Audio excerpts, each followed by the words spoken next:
Not happy with the 5500 XT reviews? Maybe you should be looking at something a little bit older that they're trying to phase out, that's significantly reduced in price, that comes with a game. I don't know.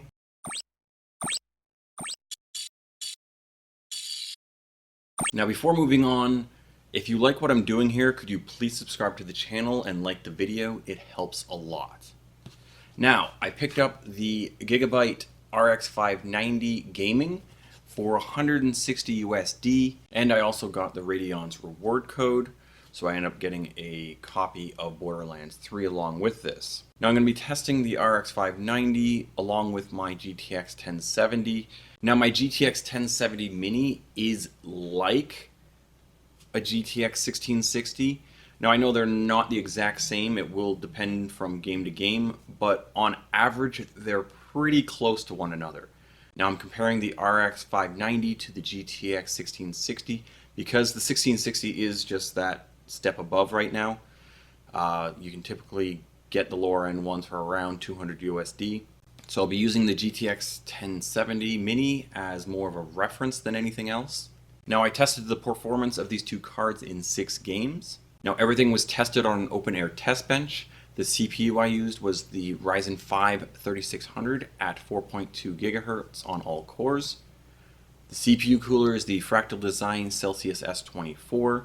The motherboard is the ASRock X470 Taichi. For RAM I used 2 8GB sticks of Corsair Vengeance 3600 overclocked to CL16. The power supply is the EVGA 650GQ. The game drive is a Team Group 1TB SATA 3 SSD. The OS drive I use for the RX 590 is the ADATA SU630 480GB SATA 3 SSD. And for the NVIDIA OS drive, I used a 250GB Western Digital Blue SATA 3 M.2 drive. Starting off with the GPU temperature testing, I set the fans for both cards to 40 dBA and ran Firestrike for 30 minutes. The GTX 1070 had a temperature of 45 degrees Celsius, and that's as a delta, and the RX 590 had a temperature of 47.5 degrees Celsius, and that is a delta. So all in all, the temperatures are very similar. Having the fans at maximum had the decibels go up to 55.5.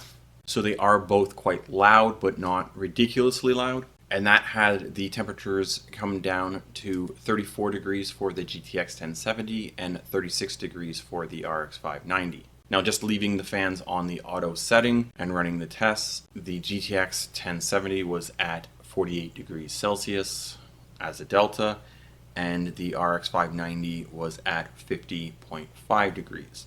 The first game I tested was Far Cry 5 at 1080p on the Ultra preset, and the GTX 1070 managed to get a 92 FPS on average with a 75 1% low.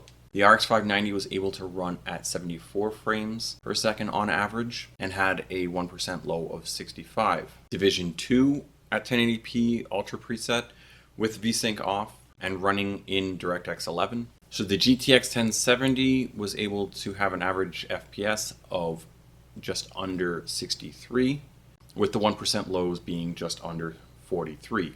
The RX 590's average was just under 53, with the 1% lows being at 38. Warhammer Vermintide 2 at 1080p with the Extreme preset, again running in DirectX 11. The average frame rate for the GTX 1070 was just over 92 frames per second, with the 1% lows being just under 68. The RX 590 had an average frame rate of 75, with the 1% lows being just under 60. Rainbow Six Siege at 1080p Ultra preset with VSync turned off and at 100% scale, again running in DirectX 11. The GTX 1070 had an average FPS of 124, with the 1% lows dropping below 100. The RX 590 had an average frame rate of 110, with the 1% lows dropping below 90 frames. So Borderlands 3 at 1080p Ultra preset. These tests were done in DirectX 11, mainly because the GTX 1070 was having issues with the DirectX 12 API.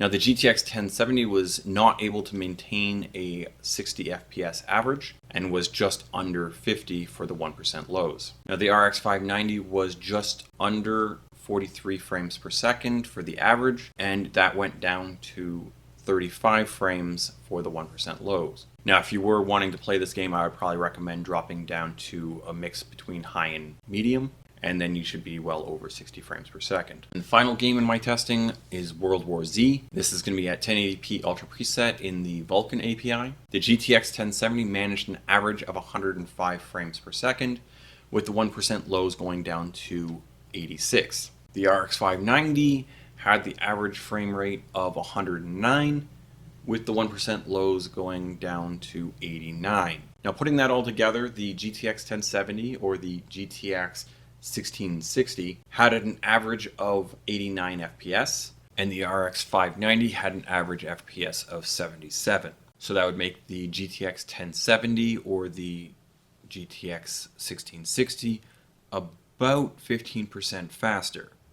Now, that's not all that much, and to the point that the GTX 1660 is about 20 to 25% more. That does make the RX 590 a slightly better deal. Now, if you add in the Radeon rewards code, and if you are actually looking to get Borderlands 3 or the new Ghost Recon game, that's some added value.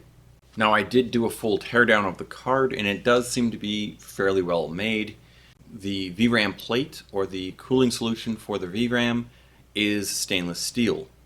Now, not to say that this is a deal breaker, but the thermal conductivity of stainless steel is much, much lower than aluminum. It's just interesting that they are using a stainless steel plate rather than an aluminum plate.